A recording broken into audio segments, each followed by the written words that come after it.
नमस्कार दोस्तों, स्वागत है आप सभी का एक बार फिर से हमारे यूट्यूब चैनल AR एकेडमी में। तो दोस्तों, पिछली बार हमने पढ़ा था फार्मिंग सिस्टम के बारे में। उससे ही रिलेटेड एक और चैप्टर है जिसका नाम है इंटीग्रेटेड फार्मिंग सिस्टम, और बहुत ही ज़्यादा पूछा जाने वाला ये चैप्टर है। कॉन्सेप्ट इन सब के क्लियर होने चाहिए आपको। कल हमने आपको क्या पढ़ाया था, फार्मिंग सिस्टम के साथ ही मिक्स्ड फार्मिंग पढ़ाया था। तो मिक्स्ड फार्मिंग में क्या होता है कि हम जो है क्रॉपिंग तो करते ही हैं, उसके साथ ही जो उससे रिलेटेड बिजनेस हो गए कह सकते हैं, जैसे बी कीपिंग हो गया, फिशरीज हो गया, लाइव स्टॉक प्रोडक्शन हो गया, इन सब चीज़ों को हम क्रॉपिंग के साथ ही करते हैं और दोनों एक दूसरे पर क्या होते हैं, डिपेंडेंट होते हैं। वो हमारा क्या कहलाता है, mixed farming. Integrated farming system भी कुछ वैसा ही है।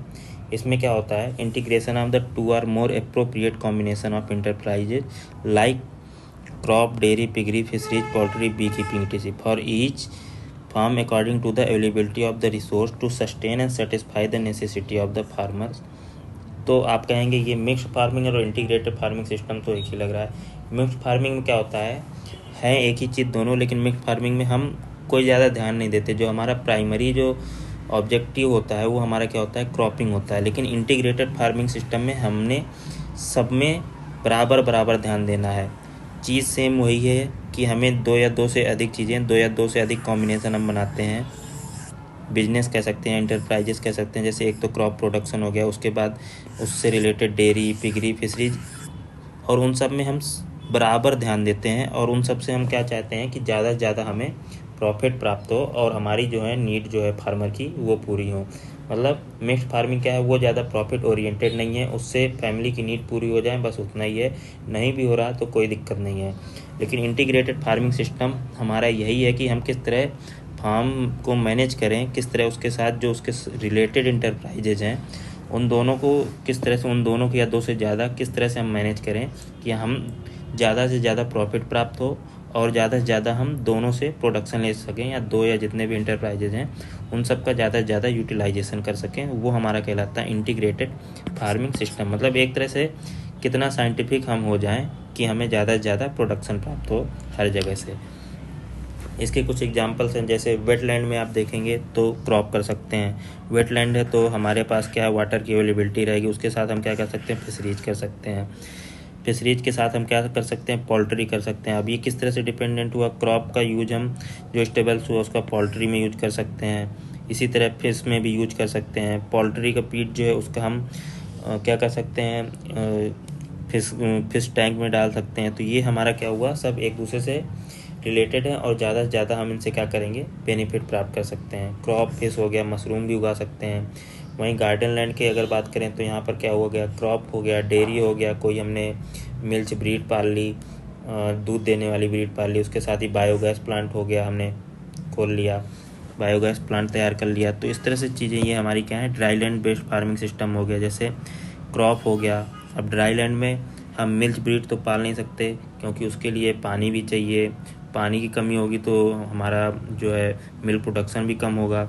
तो वहाँ पर हम क्या कर सकते हैं, बकरी के पालन कर सकते हैं, गोट पालन कर सकते हैं। क्यों, क्योंकि इसके लिए पानी की कम ज़रूरत होती है और छोटा जानवर होता है। साथ ही एग्रो फॉरेस्ट्री कर सकते हैं क्रॉपिंग के साथ ही। तो ये हमारा dry land based farming system हो गया। तो ये सारे आपके एग्जांपल हैं। इस तरह से हम मतलब देख रहे हैं किस तरह से हम एक फार्म के साथ वहाँ की कंडीशन के हिसाब से किसी दूसरे इंटरप्राइज को, दूसरे बिजनेस को किस तरह से जो उसी से रिलेटेड हो। दूसरे बिजनेस का मतलब अब ये नहीं कि आप एग्रीकल्चर कर रहे हैं, क्रॉपिंग कर रहे हैं और उसके साथ आप कहीं और चले गए, IT सेक्टर में चले गए, सर्विस सेक्टर में, वो बिजनेस का मतलब नहीं। जो कि एक दूसरे से रिलेटेड हों, एग्रीकल्चर से ही रिलेटेड हो, फार्मिंग से ही रिलेटेड हों।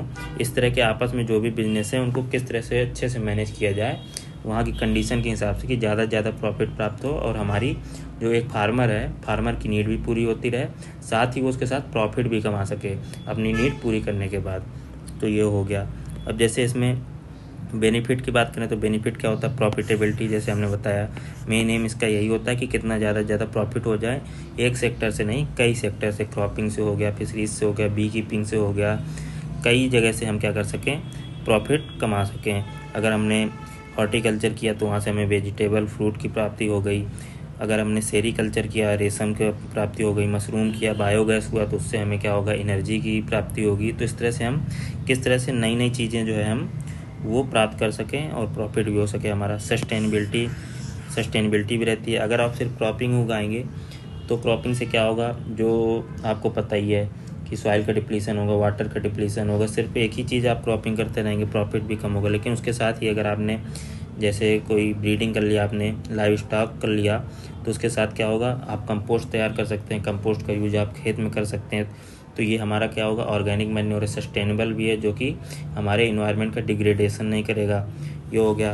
बैलेंस फूड भी आपको प्राप्त होता रहेगा। आपने क्रॉप के साथ आपने हॉर्टिकल्चर कर लिया, क्रॉप के साथ आपने सब्जियां उगा ली, तो इससे क्या होगा, आपको बैलेंस फूड की प्राप्ति होती रहेगी। साथ में अगर लाइव स्टॉक कर लिया, दूध भी मिलता रहेगा। तो इस तरह से आपकी बैलेंस फूड की नीड भी पूर्ति होती रहेगी। रिसाइकलिंग रिड्यूस पॉल्यूशन भी कम होगा, जैसे अभी आपको हमने बताया। फिर से वही बात आ गई, आप जब बायोगैस का प्रोडक्शन करेंगे, उससे भी आपका एनर्जी बचेगी। कोल से आपको एनर्जी नहीं लेनी पड़ेगी। तो इससे क्या होगा, एक तो पॉल्यूशन कम होगा, उसके साथ ही आप जानवरों का यूज कर सकते हैं, आपका मैकेनाइजेशन भी कम होगा। उसमें भी एनर्जी लगती है, उसके लिए भी आपको तरह तरह की एनर्जी चाहिए, जिससे पॉल्यूशन होगा वो भी कम होगा। आप जब कंपोस्ट का यूज करेंगे, उससे भी पॉल्यूशन कम होगा। तो ये कई सारी चीज़ें हैं जिससे क्या होगा, पॉल्यूशन कम होगा और उसको रिसाइकिल भी होता रहेगा। एम्प्लॉयमेंट जनरेशन होगा, जब आपके पास कई सारे बिजनेस होंगे, वहाँ पर आपको लेबर की ज़रूरत पड़ेगी। तो उसके लिए क्या होगा, एम्प्लॉयमेंट जनरेट भी करेंगे आप, और कई लोगों को आप एम्प्लॉयमेंट भी प्रदान करेंगे। इसके साथ ही इंक्रीज इनपुट एफिशिएंसी, इनपुट की एफिशिएंसी भी होगी। आपने जो भी इनपुट यूज किया, उसको अच्छे से आप यूज कर सकते हैं, उसकी एफिशिएंसी से क्या होगा, बढ़ेगी। Standard of living of the farmer increase. साफ सी बात है, जब आपको प्रॉफिट ज़्यादा होगा, आपके पास ज़्यादा पैसा होगा, तो आपका स्टैंडर्ड ऑफ लिविंग ज़्यादा होगा। इससे फार्मर के जो एजुकेशन में यूज कर सकता है, अपना घर बनवा सकता है, या फिर बहुत सारी चीज़ें उनमें वो अपना ये सब यूज कर सकता है। Better utilization of the land, labour, time and resources. साफ सी बात है, लैंड हो गई, अगर आप सिर्फ एक क्रॉप उगाएंगे, मान लीजिए आपने 3 क्रॉप भी उगा ली, तो आप सिर्फ 3 ही क्रॉप ही उगा रहे हैं। लेकिन उसके साथ ही अगर आपने दूसरे बिजनेस भी कर लिए, तो उस लैंड का यूज साथ में और भी बहुत सारे होंगे। मतलब बेटर यूटिलाइजेशन होगा, लेबर का भी बेटर यूटिलाइजेशन होगा, टाइम का भी होगा, रिसोर्स का भी होगा, और ज़्यादा प्रॉफिट भी मिलेगा। Steady income other than income from regular cropping. Regular cropping के अलावा आपको दूसरी इनकम भी प्राप्त होगी। जैसे मिल्क को, अगर आपका ज़्यादा मिल्क प्रोडक्शन हो रहा है, आप उसको बेच सकते हैं, मिल्क के प्रोडक्ट तैयार करके बेच सकते हैं, अंडे बेच सकते हैं। अगर आप मुर्गी पालन कर रहे हैं तो मुर्गियाँ बेच सकते हैं, फिश बेच सकते हैं। तो ये आपका क्या होगा कि क्रॉपिंग के अलावा भी आपको इनकम प्राप्त होगी। रिस्क कवरेज भी होगा। मान लीजिए क्रॉपिंग में आपकी अगर क्रॉप उस साल तैयार नहीं हुई, पेस्ट अटैक हो गया, डिजीज अटैक हो गया, या फिर कोई नेचुरल डिजास्टर ही हो गया, मान लीजिए फ्लड हो गया, सूखा पड़ गया, तो उससे क्या होगा, आपकी क्रॉप भी चली गई और आपको कोई प्रॉफिट भी नहीं होगा। लेकिन इससे क्या होगा कि चलिए आपकी क्रॉप चली गई, लेकिन आपके जो दूसरे बिजनेस हैं उसमें आपका क्या होगा, रिस्क कुछ ना कुछ तो कवर होगा ही, आपका बहुत कम लॉस होगा। हायर प्रोडक्टिविटी भी बढ़ेगी। जब आप ऑर्गेनिक मैन्योर यूज करेंगे, सॉइल फर्टिलिटी बढ़ेगी, तो प्रोडक्टिविटी भी बढ़ेगी। Augmented return and recycling of the Organics. वही बात, ऑर्गेनिक्स का रिसाइकलिंग, मतलब ऑर्गेनिक्स का यूज करेंगे आप ऑर्गेनिक मैन्योर, तो उन सब की रिसाइकलिंग होती रहेगी। वही चीज़ें हैं।